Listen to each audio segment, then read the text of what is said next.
Let me show you a problem I face regularly. My downloads folder becomes incredibly disorganized over time. What starts as a few files quickly turns into hundreds of documents, images, and video, all mixed together. The challenge isn't just the initial mess, but the ongoing maintenance required to keep it organized. The real issue here is that I'm spending mental energy on a task that follows very predictable patterns. Every time I download a PDF, I know it should go in documents. Every JPG file belongs in images. Yet, I'm manually making these same decisions repeatedly. This is exactly the kind of repetitive tasks that computers excel at handling automatically. I choose Python for this automation task for several important reasons. First, Python has a straightforward syntax that reads almost like plain English, making it accessible for beginners. Second, it comes with extensive standard libraries specifically designed for file operations, which means I don't need to write complex code from scratch. The installation process is simple too. On Windows, I can open PowerShell and use the Winget package manager to search for available Python versions with winget search python.python. After identifying the latest stable version, installation is just one command away with winget install. This gives me everything I need to start building automation scripts. If you're using macOS or Linux, the process is just as simple. Just visit python.org, download the installer for your specific operating system. The website automatically detects your system and offers the correct version. This cross-platform compatibility is one of Python's biggest strengths. The same script we're writing today will work perfectly on Windows, Mac, or Linux without any changes. Before we dive into the code, let's talk about development environment. An IDE, or Integrated Development Environment, is essentially a specialized text editor for writing code. Python includes IDLE by default, which provides basic editing features. However, I prefer using VS Code because it offers more advanced features like syntax highlighting, error detection, and integrated terminal access.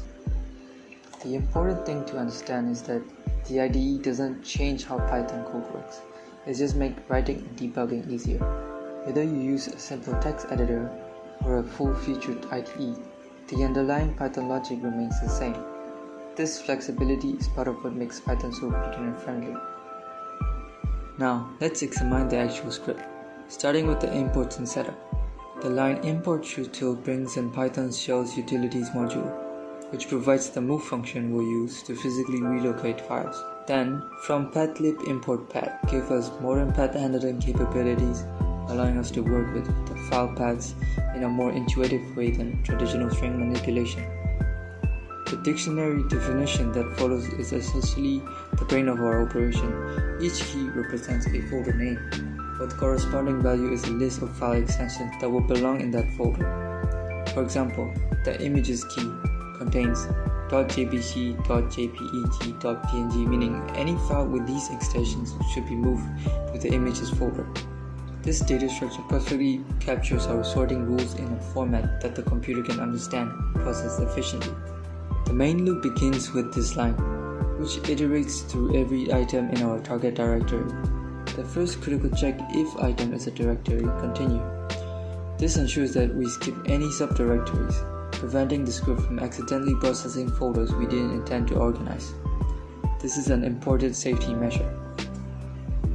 Next, if our item is the script, it will continue. Basically, this prevents the script from trying to move itself, which would cause errors. For each valid file, we extract the extension using item.suffix.load and then begin the categorized process. The inner loop checks the file extension against each category in our dictionary. When a match is found, we construct the destination path and use util.move to relocate the file. The moved flag is crucial here. It tracks whether we found a matching category for the file.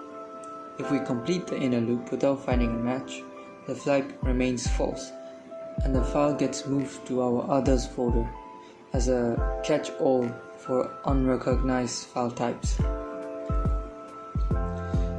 To execute the script, I open command prompt in the target directory and run python autosort.py.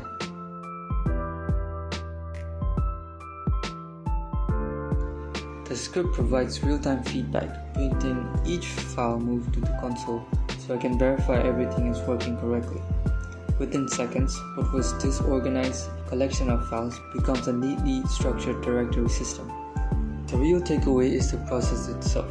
You start by spotting a repetitive task in your life. Then you break it down into clear logical steps.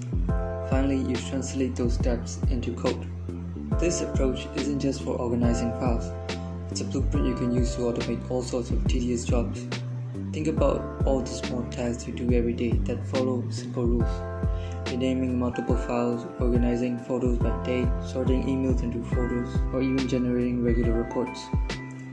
Each of these follows patterns that can be automated. The beauty of learning this skill is that once you understand the basic framework, you can apply it to countless situations. This isn't about becoming a professional programmer. It's about giving yourself more time and mental space for the work that actually matters. By automating the repetitive tasks, you free up your attention for creative problem solving and meaningful work. That's the real power of what we've built here today.